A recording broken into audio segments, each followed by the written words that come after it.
Hello বন্ধুরা, তোমরা কেমন আছো? তো এইবার দিদির বাড়িতে আমার প্রথমবার ভাইফোঁটা। তো দেখো, তো এবার মিষ্টি খাইয়ে দেওয়ার পালা। তুমি দেখছো দিদি আমাকে মিষ্টি খাইয়ে দিচ্ছে। তো তারপর দেখতেই পাচ্ছ দিদি ধান দুব্বর নিয়েছে আমায় আশীর্বাদ করবে বলে। তো আশীর্বাদ পর্বটাও সারা হয়ে গেল। আর ক্যামেরাম্যান ছিল আমার জামাইবাবু, মানে আমার দাদা। তো দিদি আশীর্বাদ পর্বটা করছে। তারপর আসবে পালা গিফট দেওয়ার। দিদি আমাকে কি গিফট দিয়েছে দেখি। দিদি আমাকে গিফটটা দিল। এবার এর মধ্যে কি আছে দেখি। তো দিদি দিয়েছে আমাকে একটা ব্ল্যাক কালারের টি শার্ট আর একটা ট্রাউজার।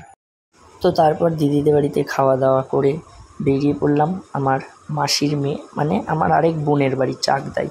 তো আমি মিষ্টি নিয়ে চলে গেলাম তাদের বাড়িতে, দেখতেই পাচ্ছি। তারপর বোন গপুকে ভাইফোঁটাটা দিয়ে নিল। আর যেহেতু ও এই প্রথমবার আমাকে ফোঁটা দিচ্ছে, আগে কখনো দেয়নি, ও খুব লজ্জা পাচ্ছিল, আমিও খুব লজ্জা পাচ্ছিলাম। তো দেখতেই পাচ্ছ ও ফাইনালি ভাইফোঁটাটা দেওয়া শুরুই করে দিল। তো খুবই হাসছিল, আমারও খুব লজ্জাই লাগছিল ছোটো বোনের হাতে প্রথমবার। তো ভিডিওটি ভালো লাগলে একটা লাইক, আর এরকম ভিডিও পেতে চ্যানেলটি সাবস্ক্রাইব করতে কিন্তু ভুলো না। আসছি পরের ভিডিও নিয়ে, ততক্ষণ গুড বাই।